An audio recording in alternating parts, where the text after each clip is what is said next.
Pupils at Liverpool schools will be using their modelling and art skills to boost the city's recycling rate by taking part in a competition to create a figurehead to be called Recycle Michael for the city's recycling drive. The schools are being asked to create a model or drawing depicting the figurehead, which will be used to reinforce the message of reducing, reusing and recycling.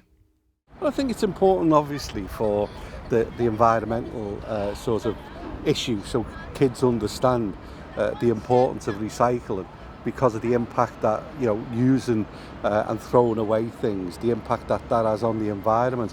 I think on a much more local level, it's also important for them to understand what damage it does on where they live, the local community and the city, and how visitors and other people react. You only have to look around and you see, the amount of rubbish, and it's getting more difficult for the city to cope with that because of funding cuts and all of those things.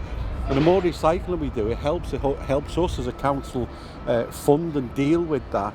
And I think it's just a general sort of, if you like, promotion of what we can do more.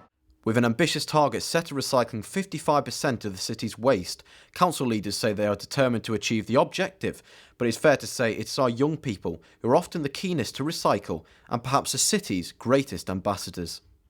I'd be hoping to recycle some glass and a bit of cereal box to create my sort of logo. And why those materials? Because I just think glass, because it's a bit interesting because no one else uses glass, and cereal boxes just to do a bit of a background with it. And how about yourself? Well, first of all, I would use a bit of glass because, first of all, glass is dangerous because you might get some injuries after it. And I would use some cardboard and paper because I use loads of paper because I'm an artist. I love doing art.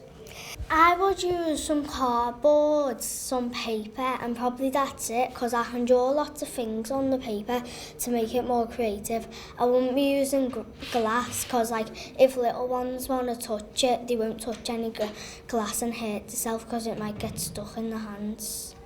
Now, this is obviously a competition with all schools across Liverpool itself. How much would it mean if your school won this competition? Well, to me it would mean a lot because, first of all, we would know that we're the best school in the city for recycling, and then we can be proud of ourselves that we've got the award for the best recycling school in the world.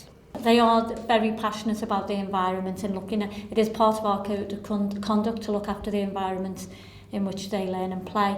So they're very passionate about it. We've got recycling bins in all the classrooms and they're learning what to put into them. We've got a new recycling centre in Old Swan now, so we're hoping that a lot of our families will be able to use that and we'll encourage that. But the children are the key because they will go home and they will nag their parents, don't put that in this bin, put it in the recycling bin. And if we can educate them, we're educating their parents at the same time. The competition, which runs until the 1st of June, will be operated by the Council's Liverpool Environmental Advocate team and is the first stage of a programme in which the team will visit schools offering practical advice on recycling. Aside from the competitive nature of the programme, the schools now have an important role to play in reinforcing the recycling message with the pupils' passion and commitment at the very core of the initiative. Nathan Griffiths, BayTV Liverpool.